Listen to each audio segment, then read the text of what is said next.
बैठेगा? बिल्ली बैठती, चूहे बैठते। घर में बैठने की जगह नहीं है। ये सब फालतू सामान मत दीजिए बेटी दामाद को। दामादों से भी कहूँगा, जितने दामाद बनने की उम्मीदवार हैं ध्यान दें, जितने समधी बनने वाले वो भी ध्यान दें, जितने बेटी के बाप हैं वो ध्यान दें, जितनी बेटियां हैं वो बिल्कुल चौकन्नी होकर ध्यान दें। नंबर 1, दिन में विवाह करो, 11 बजे से लेकर 4 बजे तक, बस 5 घंटे में निपटा दो। कोई लाइट की जरूरत नहीं, कोई भड़बड़ की जरूरत नहीं। अंधेरे में गड़बड़ होता है, वो गड़बड़ की भी जरूरत नहीं।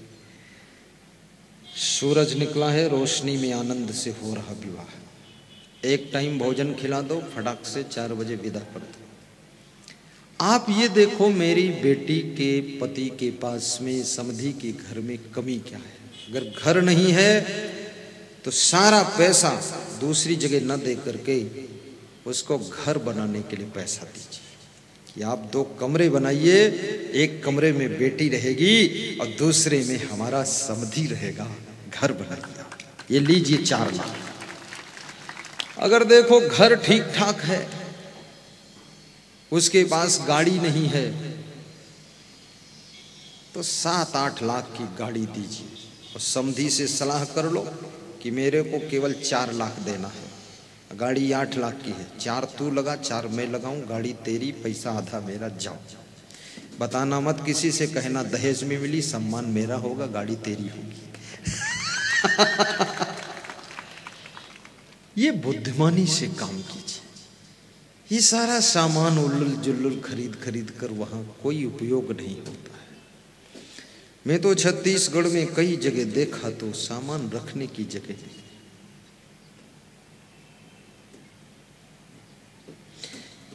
कई बार हमको लोग पधरौनी बुलाते हैं, तो जिसके घर में जाता हूँ 15 मिनट के लिए, तो स्वाभाविक है जिसके घर में जाऊं या कोई मेहमान जाए तो नाश्ता तो कराना ही चाहिए, तो नाश्ते का प्रबंध होता है। अब 10 घर में जाऊं, 10 जगह नाश्ता तो कैसे खा सकता हूं, सोचो आप। फिर झूठ मूठ खाऊंगा, ठेलुआ लोग उड़ाएंगे माल। तो मैं कई लोगों को समझा देता हूं, नाश्ता की बजाय तुम नाश्ता में थोड़ा कुछ ले आओ। बोले क्या ले आऊं? तो मैंने कहा सेव फल ले आना बस। बोले केला, अंगूर, अनार, संतरा? हमने कहा कुछ मत लाना। बोले फिर?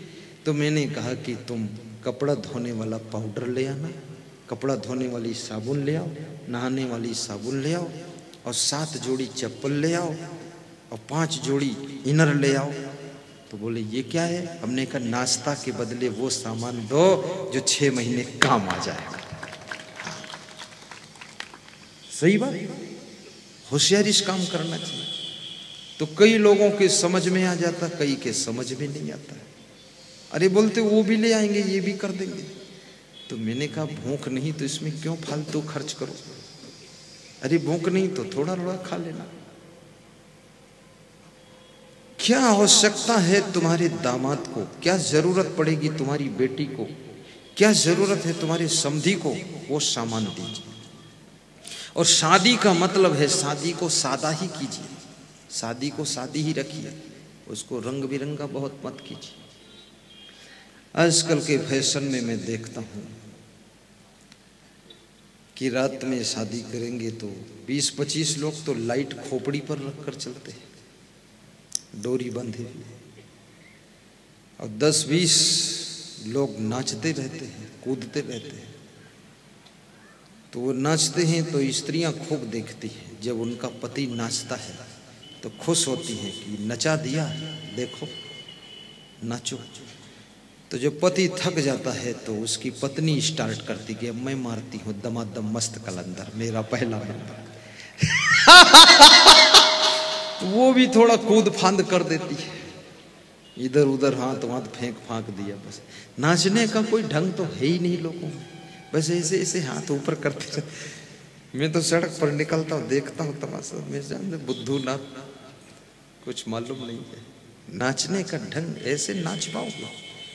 नाचने की कलाएं होती है, नाचने में शरीर को भी बहुत दुबला करना पड़ेगा, फिर वो नाच होता है बिल्कुल रबड़ की तरह झुकना चाहिए शरीर। और फिर ये शरीर वरीर झुकाना और नाचना और नचवाना, इससे भी कोई फायदा नहीं है। थोड़ा बहुत ढोल ढाल बजा दो, बात खत्म करो, लड़की को विदा करो, फालतू काम मत करो। एक बार भोजन खिला दो और जो लायक है उसको दे दो, नालायक है उसको निकाल दो, बात खत्म, झंझट खत्म करो। अब ये सबको संदेश एक दिया जा रहा है। और ये भी कहूंगा, ध्यान देना, अभी मध्य प्रदेश में मैं जहां जहां जाता हूं लोग पानी की समस्या बताते हैं कि पानी नहीं, इसकी बड़ी चिंता है। राजा साहेब ने मेरे से वर्षा ऋतु में हम आए, बोले पानी नहीं, तो हमने कहा पानी बरसेगा। तो आज मैंने पूछा उनसे पानी बरसा? बोले ज्यादा बरस गया, उसमें चौपट हुआ और बोरों में फिर नहीं है। तो मैंने कहा अगले साल बराबर बरसाऊंगा, न ज्यादा न कम, फिर भी बोर में पानी नहीं। हर किसान को चाहिए अपने प्लाट में 20 बाई 20 का एक गड्ढा खोदे, गहरा गड्ढा, और उस गड्ढे में बोर करा दे और बोर का पाइप थोड़ा ऊंचा रखे और उसको 20 बाई 20 का या 20 बाई 30 का तालाब जैसा बनाए। और जो वर्षा ऋतु का पानी खेत में बरसे वो सब सिमट कर उसमें इकट्ठा हो और स्थिर होने के बाद उस बोर का ढक्कन खोलो और उसके अंदर जमीन में जाने दो उस पानी को। उसको बह करके नदी नालों में मत जाने दो, उसको इकट्ठा करके बोर के माध्यम से अंदर जाने दो। जब अंदर सब लोग पानी भेज दोगे तो फिर 8 महीने पानी अंदर से बाहर निकालोगे तो सब फसलें हरी भरी होंगी। ये आपको करना पड़ेगा। आखिर 6-6 साल फसल नहीं होती है, उससे तो बेहतर है थोड़ा खर्चा कर लो।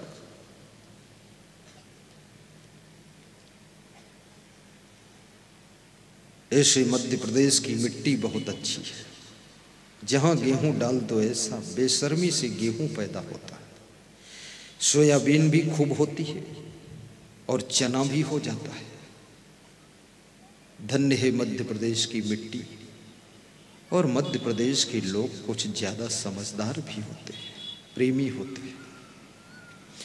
उत्तर प्रदेश के लोग ज्यादा फास्ट होते हैं। यानी उत्तर प्रदेश के लोग कैसे होते हैं? जैसे होते तैसे होते। क्यों बताऊं कैसे होते? क्योंकि हम भी उत्तर प्रदेश के हैं, बदनामी नहीं होगी क्या? इज्जत का सवाल है। उत्तर प्रदेश में 2 प्रकार के लोग होते हैं। एक तो बहुत अच्छे होते हैं, उनको कोई बिगाड़ नहीं सकता। दूसरे बहुत दुष्ट होते हैं, उनको कोई सुधार भी नहीं सकता। 2 मॉडल है वहां, कंस और कृष्ण दोनों यूपी में ही, मंथरा और कैकेयी दोनों यूपी में ही। सब तुलसीदास यूपी में, कबीर साहब यूपी में, राम भगवान यूपी में, कृष्ण भगवान यूपी में, कंस यूपी में, मंथरा यूपी में, ये सब यूपी में है। महात्माओं में भी मैंने देखा बड़े प्रचंड महात्मा वहां जन्म ले रहे हैं। लेकिन याद रखना, कोई प्रदेश का बंधन नहीं है। वसुधैव कुटुंबकम, पूरा विश्व अपना ही है। क्या मध्य प्रदेश, क्या उत्तर प्रदेश, सारे प्रदेश प्यारे हैं और सभी नर नारी हमारे हैं और सब गुरुदेव के सहारे हैं और सब दरिया के किनारे हैं। सबका प्रेम है। तो मैं आपको एक कथा सुना रहा था। एक बालक बहुत गरीब था, यही कथा थी ना। और गरीब इसलिए था क्योंकि उसके माँ बाप भी गरीब थे। और माँ बाप इसलिए गरीब थे इसलिए गरीब थे। तो माँ बाप ने कुछ कर्जा लिया। ज्यादा गरीबी, ज्यादा प्रॉब्लम, कर्जा भी लेना पड़ता है। कर्जा लिया और कर्जा लेकर मर गया। और प्राइवेट लोगों से कर्जा लिया, किसी से 2000, 10,000, 5,000। बाप मर गया। गरीबी से मारा हुआ परिवार, माँ के आदेश से वो बालक एक बड़ी परात में चना, मुरमुरा, बर्फी, पेड़ा, घर में तैयार करके बेचने जाता था, सड़क किनारे बैठकर बेचता था। अब जिनसे जिनसे उस गरीब बालक के बाप ने कर्जा लिया था, वो लोग उस बेटे से कर्जा मांगने आते थे कि पैसा दो, तुम्हारा बाप तो कर्जा लेकर मर गया, तुम दो, हमारा 2000 है, हमारा 5000 है। तो बालक बोलता था सबका पैसा दे दो, किसी का बकाया नहीं रखूंगा, बड़ा हो जाऊंगा तो दे दूंगा, अभी छोटा हूं, पैसा नहीं। तो कुछ लोग तसल्ली कर लेते थे, समझदार थे, कुछ ज्यादा लोभी थे, क्रोधी थे। तो उस बालक की एक आदमी ने लात मारा और उसका जो परात में चना मुरमुरा लैया वैया बेच रहा था, वो सब लात मारकर फेंक दिया और 2-4 लात उसकी मारी। तो उस बालक को बहुत दुख हुआ, परात लेकर घर आया और माँ से कहा कि माँ, पिताजी ने कर्जा लिया और लात मैं खा रहा, अब मैं यहाँ रहना नहीं चाहता, मुझे आज्ञा दो, मैं चला जाऊंगा यहाँ से। इकलौता बेटा, माँ कैसे आज्ञा दे। माँ ने दिल पे पत्थर रखा और कहा कि कहाँ जाओगे बेटा? बोले मैं बॉम्बे चला जाऊंगा। ये उत्तर प्रदेश की घटना है, सत्य घटना सुना रहा हूं, झूठी बात नहीं। वो बालक ट्रेन में बैठकर बॉम्बे पहुंच गया और एक दुकान के सामने दिन भर खड़ा रहा। दुकान का मालिक उसको देखता रहा। शाम को फ्री हुआ तो बोला कि यहाँ क्यों खड़े हो तुम, कहाँ से आए हो, क्या नाम है, क्या कंडीशन है। तो उसने सच सच बता दिया। तो दुकान मालिक ने कहा कि नौकरी करोगे मेरे यहाँ? बोले हाँ कर दूंगा। तो उसके यहाँ नौकरी किया। दुकान मालिक उसकी ईमानदारी और बेईमानी की परीक्षा के लिए कभी 100 का नोट इधर डाल दे उधर डाल दे। तो बालक जब झाड़ू लगाता था सुबह शाम, वो जो रुपये मिल जाए इधर उधर उठाकर उनको सेठ को देता कि सेठ जी उधर रुपया पड़ा था, ये उधर कैसे गया, ये लो रखो, आप संभाल के रखा करो। सेठ ने सोचा ही तो बहुत ईमानदार बालक है। ईमानदारी बहुत बड़ा हीरा है, इसको चाहे जहां भुना लो जा करके। याद रखना, ईमानदारी लोग रखना नहीं चाहते हैं, लेकिन ईमानदारी में जो दम है वो दम हमको पता है कितनी दम होती है। ईमानदारी बहुत बड़ी दम है।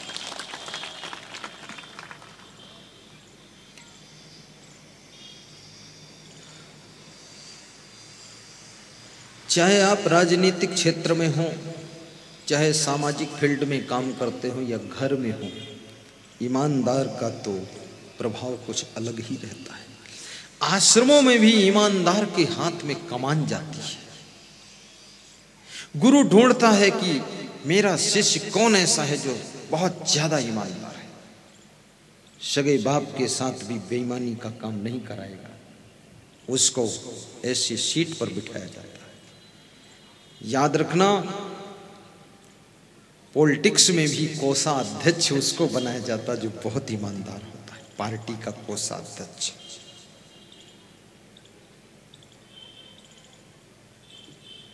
और ईमानदारी जिसके पास में है उसका विकास बहुत तेज होता है।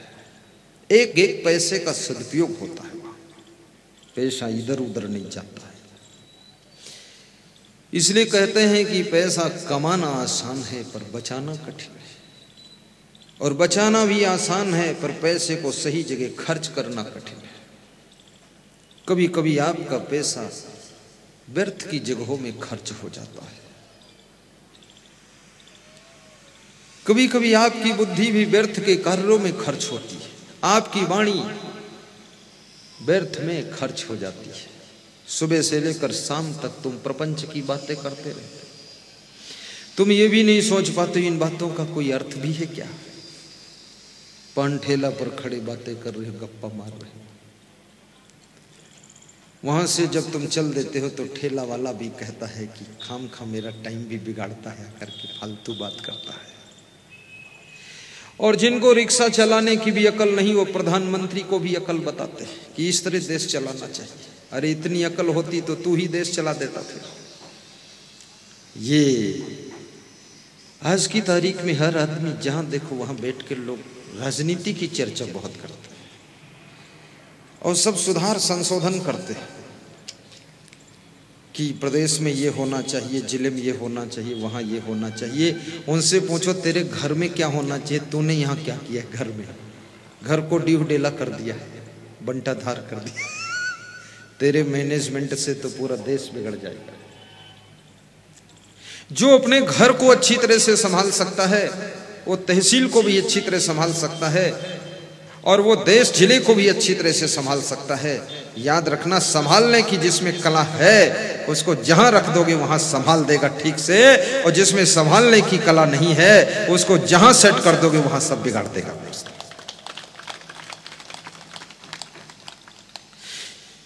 कितने लोग तो अधिकार पाकर के बड़ी बुराइयां सीखते हैं, फिर 7 स्टार होटल में भोजन खाते, अधजल गगरी छलकत जाए, तुच्छ व्यक्ति इतरा कर चलता है, थोथा चना बाजे घना, ऊंची दुकान फीके पकवान। बड़ी रोब लगाते हैं लोग। कितने बड़े पद पर पहुंच जाओ लेकिन आपकी शालीनता और सभ्यता तो आप में रहना ही चाहिए। वो बालक बॉम्बे के सेठ के यहाँ नौकरी कर रहा है। सेठ उस बालक से एक दिन पूछता है, क्या स्कूल पढ़ने जाओगे? बोला आप जैसा आदेश देंगे पढ़ लूंगा। पढ़ने गए, पढ़ने में टॉप कर गया वो बालक।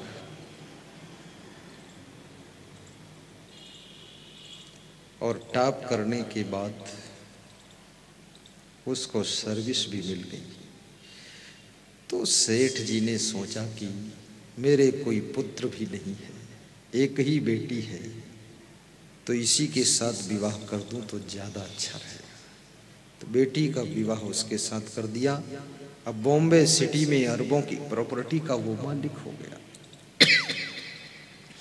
तो अपनी पत्नी से एक दिन कहा कि मेरा असली घर उत्तर प्रदेश में बाराबंकी जिले में है, आपकी इजाजत हो, आज के 70 साल पहले की बात है, तो अपनी माँ को मिलकर आऊं, तुम भी चलो साथ में। तो उसकी पत्नी भी गई और बूढ़ी माँ से जाकर मिले, पैर छुआ। माँ ने कहा कि मुझे उम्मीद नहीं थी अब तुम लौटोगे यहाँ। बोले मैं लेने आया हूँ माँ तुमको, बैठो कार में। कार लाया मैं। 70 साल पहले कार बहुत कम लोगों के पास होती थी, उसमें बिठा कर लाया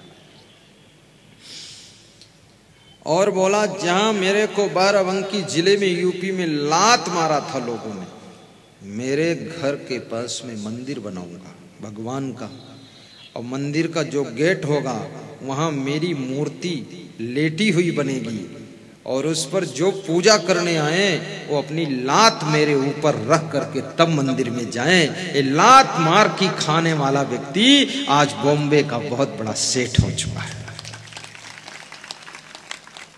आज भी वो मंदिर है और उसकी मूर्ति बनी हुई है। मेरे गुरु ने कथा सुनाई थी, उसका नाम था मोहन सेठ। उस बालक का नाम मोहन सेठ था। अब सोचिए किसका भाग्य क्या हो सकता है। मां के चिंता करने से भी बेटे का कुछ होने वाला नहीं, बाप की भी चिंता करने से बेटे का कुछ होने वाला नहीं। तुम अच्छे संस्कार दो, अच्छी बातें बताओ, अच्छी सिचुएशन में रखो, उसके लिए अच्छा सब सिस्टम बनाओ, लेकिन उसका भाग्य और उसका कर्म उसको प्रभावित करेगा। किस बेटे की किस्मत में क्या है तुमको क्या पता है। अभी स्कूल पढ़ने जाती है, बासी रोटी खाती है, फिर से आती है, भूखी है। बेटी को तुम कहते हो तुम्हें कुछ मालूम नहीं, सहूर नहीं है। हो सकता वो बेटी उम्र बढ़ने पर न जाने कितनी बड़े घराने की बहू बन जाएगी। क्या उसके भाग्य में सितारा उदय होने वाला है। इसलिए आपके घर में बेटी का जन्म हो तो भी ये मत सोचना ये बेटी है इसको निपटा दो, निपटाने की जरूरत नहीं है। एक भाग्यशाली बेटी आपके घर पैदा हो जाएगी, उसी दिन से तुम्हारे घर का नक्शा बदलना शुरू हो जाएगा। भाग्यशाली शिष्य किसी आश्रम में आ जाए तो आश्रम का नक्शा बदलना शुरू हो जाता है। सौभाग्यशाली व्यक्ति अगर राजनीतिक पार्टी में शामिल हो जाए तो उस पार्टी का नक्शा बदलना शुरू हो जाता है। और बुद्धिमान और किस्मत वाला बालक तुम्हारे घर में दिव्य आत्मा जन्म ले ले तो तुम्हारे घर का पूरा नक्शा बदल डालता है। तुम क्यों उनकी चिंता करते हो, उनके लिए क्यों दुखी होते हो? धन की भी चिंता मत करो, धन कमाने की योग्यता बढ़ाइए, नई नई कलाओं को विकसित कीजिए, धनवान भी बनो और जिस कार्य को करना चाहते हो उस कार्य को पहले किसी के यहाँ सहायक बन करके नौकरी करके सीख लो। सीखना पड़ता है।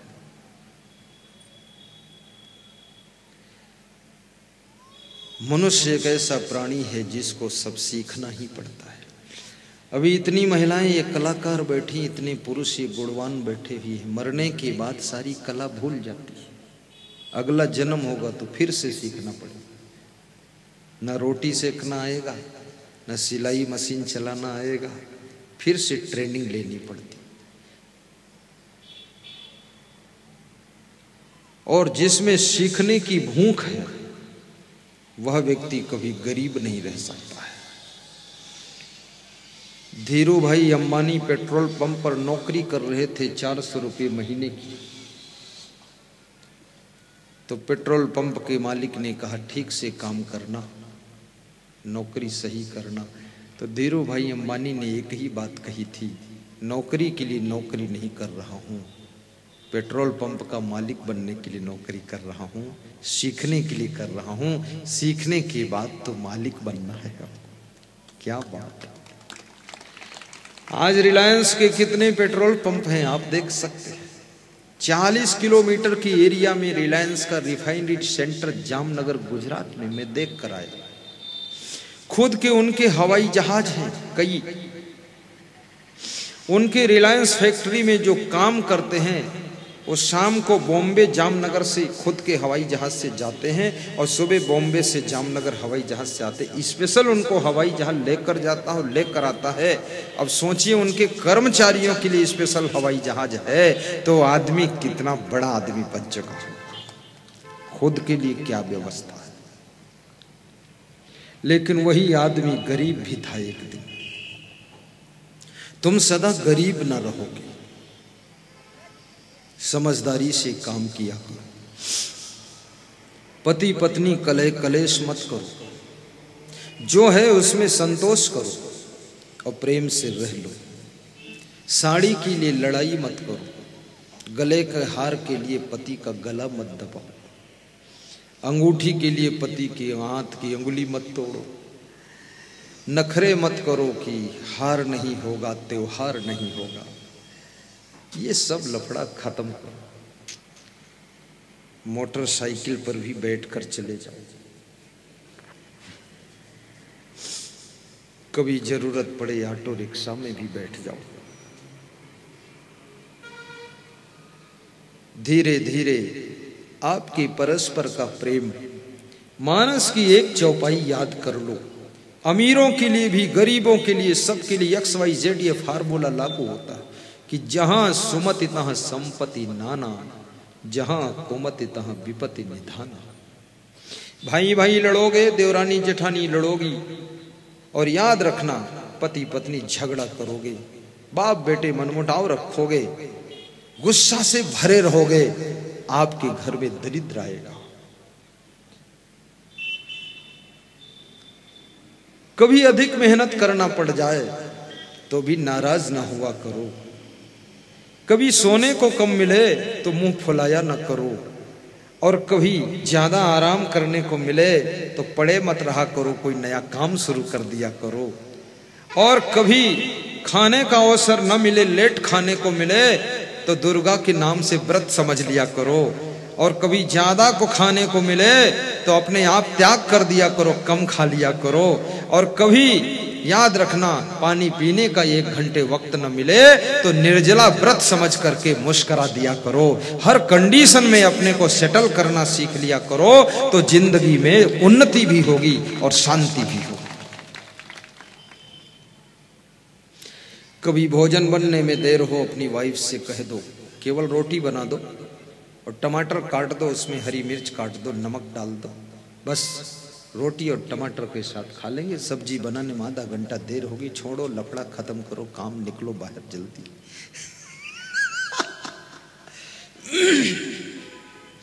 और तुम पूड़ी खाओ, कचौड़ी खाओ, समोसा खाओ, ये जलेबी खाओ, लेकिन बहुत पेट भरकर मत खाओ। कोई चीज तुमको नुकसान करेगी ही नहीं, बिल्कुल नहीं करेगी, गारंटी के साथ। 1/3 हिस्से पेट के अंदर होते हैं। 33.33% में हवा का स्थान है, 33.33 में पानी का स्थान है, 33.33 में भोजन का स्थान है। लेकिन तुम 80% भोजन ही भर देते हो। अब ना उसमें हवा की जगह है, ना उसमें पानी की जगह है, तो अब दवा की जगह बनानी पड़ेगी बस। और कभी थोड़ा ज्यादा भी खा लिया है तो उसका भी उपाय बता देता हूं। फिर थोड़ा बिस्तर पर लेट जाइए, 2-4 करवट ले लीजिए, फिर उठिए, आधा घंटे बाद पानी पी लीजिए 4 घूंट, फिर थोड़ा लेटिए, फिर 4 घूंट पीजिए पानी, और फिर उठिए, फिर जोर से हंसिए। आपने घोड़े को देखा होगा, घोड़ा खाता है और हंसता है, खाता है और हंसता है, चलता है और हंसता है, इक्का तांगा खींचता और हंसता है, ही करता है बीच में। तुमने कभी ही किया? तुम तो ऐसे मुंह बंद करके रखते हो। हंसने से सारा हाजमा ठीक हो जाता है। और सास बहू बैठकर साथ साथ हंसो तो क्या पूछना है, घर में स्वर्ग आ जाएगा। पिता पुत्र साथ साथ हंसो तो बहुत सुख मिलेगा। पति पत्नी एक साथ हंसना सीख लो। पति पत्नी जब शादी होती है, शादी के पहले एक दूसरे को देखकर मंद मंद मुस्कुराते हैं कि आने दो सावन की बहार। और जब शादी हो गई तो पति और पत्नी एक दूसरे को घूर कर देखते हैं कि निपटा दिया मेरी जिंदगी को बेवकूफ कहीं कहीं। सब दुखी है, दुखी संसार है गुरुवर, मुस्कुराते रहो, बहुत सुंदर, गुनगुनाते रहो। तुम तो बैठे रहो, सत्संग सुनते